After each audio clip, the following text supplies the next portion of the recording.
Oké. Eerst keer dat drinken. Oké. Goedenavond, welkom hier op de persconferentie na de wedstrijd KMS Kadijnse Luik. Bij ons de trainer meneer Marc Grosjean voor Luik en David Hevaert voor Deinze. 5-0. 5. Dan gaan we weer met de micro. 5-0. Perdre 5-0, c'est dur. Hein? Votre évaluation du match? Oui, comme vous dites, 5-0, oui, c'est dur. Hein? Mais bon, c'est la vie. Et quand on prend 5-0, donc après, surtout pour les joueurs, je pense, hein, c'est ceux qui sont sur le terrain, surtout pour les joueurs, c'est difficile. D'autant plus que quand on a, je sais pas si... Ah, il faut pousser, oui. Je prends. Non, ça, moi, ce que je retiendrai sur le match, c'est nos 40 premières minutes qui, pour moi, furent bien, correctes. On maîtrisait bien l'adversaire. C'était compliqué pour l'adversaire de nous mettre en difficulté. On était bien en place sur le terrain. Très peu de possibilités, je pense, pour Deinze. Et nous, par contre, nous avons eu quelques belles situations en contre que nous aurions peut-être pu mieux finir. Mais en tous les cas, c'était bien. Puis nous prenons 2 buts. Je pense que, bien objectivement, c'est des buts qui viennent un peu de nulle part, mais bien exploités par l'adversaire, qui a bien profité de nos erreurs. Et à partir de là, c'était très dur de rentrer à la mi-temps avec ce 2-0, qui pour moi n'était pas justifié. Puis, bon, le premier objectif que j'ai demandé aux joueurs pour la deuxième mi-temps, c'est d'essayer d'abord de jouer entre la 45e et la 90e et peut-être de rentrer qu'à 0-0. Hein, parce qu'il faut être lucide, nous jouons aussi contre une bonne équipe avec des bons joueurs et il y a de la qualité en face. Le début de deuxième mi-temps est correct et puis malheureusement ça a été une succession. C'était trop facile face à des joueurs qui ont la qualité pour exploiter, ce qu'ils ont très bien fait. Et je vous dirais que c'est 5-0, si c'est 6, c'est le même prix. C'est très compliqué. Donc à partir de là, moi, dans mon travail, je retiendrai les 40 premières minutes. Et sur base de ce que j'ai vu après, j'essaierai de trouver des solutions et je les trouverai avec mes joueurs à partir de la semaine prochaine parce que c'est le plus important, c'est repartir de Deinze. C'est déjà un très long voyage, c'est 2 heures de route. Et puis de repartir lundi dans le travail parce que ce n'est qu'un match contre une équipe qui terminera certainement très haut dans le championnat. Donc voilà, donc je félicite l'adversaire qui a bien exploité, qui a bien travaillé. Et pour moi, nous serons courageux. La qualité des Liégeois, je crois que c'est, si vous connaissez un peu les proverbes francophones et wallons, donc Liège, c'est le courage, c'est la volonté, c'est le travail. Donc nous allons faire ça. Et j'espère trouver les bonnes solutions dans le cours de la semaine. Qu'est-ce que vous avez dit à les joueurs au mi-temps? J'aurais dit que je les ai félicités pour cette première mi-temps. J'ai trouvé que la mi-temps était très bonne. Malheureusement, pour moi, nous avons commis deux erreurs grossières que nous n'avions pas encore commises dans cette mi-temps. C'était très solide.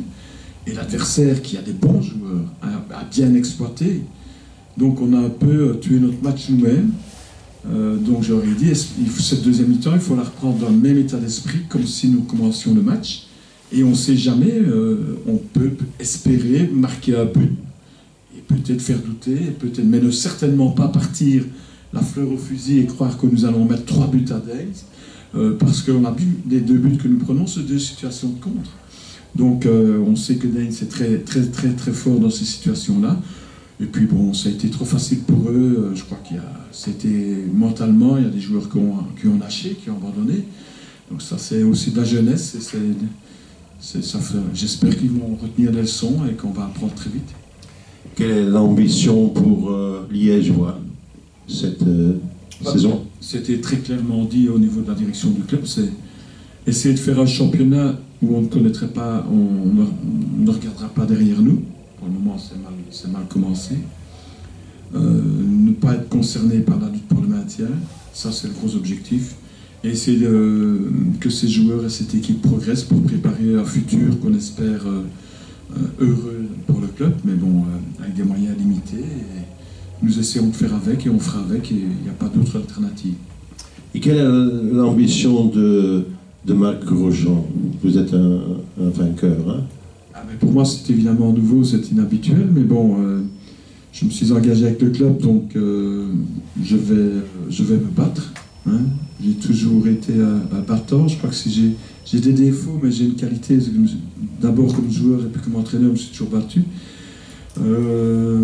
Parfois, évidemment, ça devient plus compliqué parce qu'on est un peu plus âgé et on se dit comment c'est possible, mais on aime tellement le métier qu'on fait, je crois qu'on oublie vite. Hein. Je me dis, je vais boire avec mes amis de Deinze 2-3 bières, et puis on va repartir, et je suis certain que lundi ça repartira, mais c'est difficile, mais je me battrai en tous les cas jusqu'au bout. Contre qui tu joues la semaine prochaine? D'abord contre nous-mêmes. Parce que je crois que le danger aujourd'hui, il est aussi représenté par nous-mêmes. On l'a encore vu.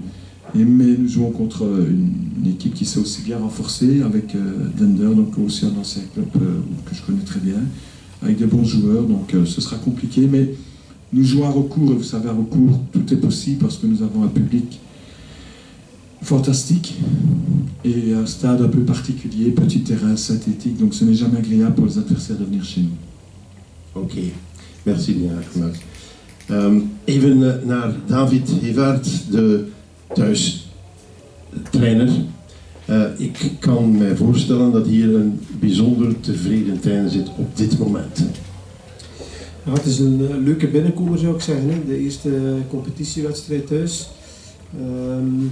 En direct grote cijfers, duidelijke cijfers. En ik denk ook de manier waarop. Het is inderdaad een zeer gelukkige trainer hier. Je hebt noodgedwongen een aantal spelers moeten vervangen. Spelers die misschien in eerste instantie in jouw basiselftal zouden gestaan hebben, maar bewijs is, je hebt een ploeg bestaat niet uit 11 spelers. Nee, en ik denk hoe meer aandacht je schenkt aan spelers die er niet bij zijn, hoe meer je focust of hoe minder vertrouwen je geeft aan de anderen. Dat is ook een reden waarom ik heel weinig spreek over jongens die er niet bij zijn. Als je te veel spreekt over jongens die er niet bij zijn, dan toon je niet dat je 100% vertrouwen hebt in de vervangers. En ik denk dat vandaag inderdaad een duidelijk bewijs is dat jonge jongens die echt engagement tonen, toch wel op hun plaats zitten hier. Heb je vandaag gezien hoe jij het voetbal wil met Deinze? Ik heb een zeer goede tweede helft gezien, maar ja, het staat natuurlijk op een bepaald moment 3-0 voor, heel kort in de tweede helft. En dan gaat het veel makkelijker en veel vlotter. En dan heb je inderdaad mooi voetbal gezien, maar het is niet zoals het 0-0 blijft of 1-0 blijft, dat je hetzelfde voetbal kan zien als wanneer je 3-0 voor staat. Het vertrouwen, de match was eigenlijk heel snel in een definitieve plooi gelegd. En ja, dan spelen de spelers met ongelooflijk veel vertrouwen. En dan zie je tot wat ze in staat zijn. Maar als je 5-0 wint, dan denk je als coach al direct aan de volgende match. En, ja, wou ik net vragen, want de moeilijkste wedstrijd is altijd de volgende. Het is inderdaad zo. Hè. Laat ons genieten. We ook een beetje meer leren genieten van het moment zelf. Als coach ben je direct bezig met het volgende. En laten we nu genieten van deze mooie thuismatch met de duidelijke cijfers. En voor volgende week zien we wel dinsdag. Even terzijde, heb je al nieuws van Gauthier Liebrecht? Hij is naar het ziekenhuis, dus de dokter die was even van de kaart. Maar tot op heden had ik nog geen recent nieuws. Oké. Goed, ik denk nogmaals proficiat aan David voor de prestatie met zijn ploeg vandaag. Zijn er nog vragen? Il y a des questions pour monsieur Grosjean. Hij zal zeker antwoorden. Il va répondre. Bien sûr. Zijn er nog vragen voor Ja, Oui, Luik. j'en ai une, mais c'est pas à propos du match. On va parler du passé. Peut la Non, passer. non, mais allez, hein. Dans le temps, hein, vous étiez joueur de Serein, hein? Vous étiez avec quand vous avez gagné au Beerscot 0-1? Oui, hein? J'étais sur le banc, moi j'avais été opéré. Ah, Mais j'étais c'était la... monté de promotion en division 1. Mais c'était le match pour le titre, hein? Il y avait 20 000 personnes, hein? Vollenbank. Oui, oui, clair. Combien de spectateurs il y a maintenant à Liège? Tous les- On a, je pense, 1000 abonnés, plus ou moins 200 business seals. Au match, il y a, on a joué qu'un match, mais en moyenne de 2 minutes, oui, en 2 minutes, maintenant c'est des résultats, mais les gros matchs, il y a du monde, hein. Ouais, il y a une belle ambiance. Les gens sont déçus, évidemment, hein. Aujourd'hui, il y a quand même encore quelques personnes, pas mal de monde qui fait le déplacement, mais bon. Ardennes, c'est très loin. Oké, zijn er nog vragen aan David misschien nog? Of was alles zo duidelijk, inderdaad met een 5-0? Dan bedank ik David Gevaert en Marc Grosjean voor deze duiding na de wedstrijd. Ik wens je heel veel succes, beaucoup de succes dans la prochaine. Et on verra à Liège, hein, peut-être. Avec plaisir. Oké, bedankt. Ja,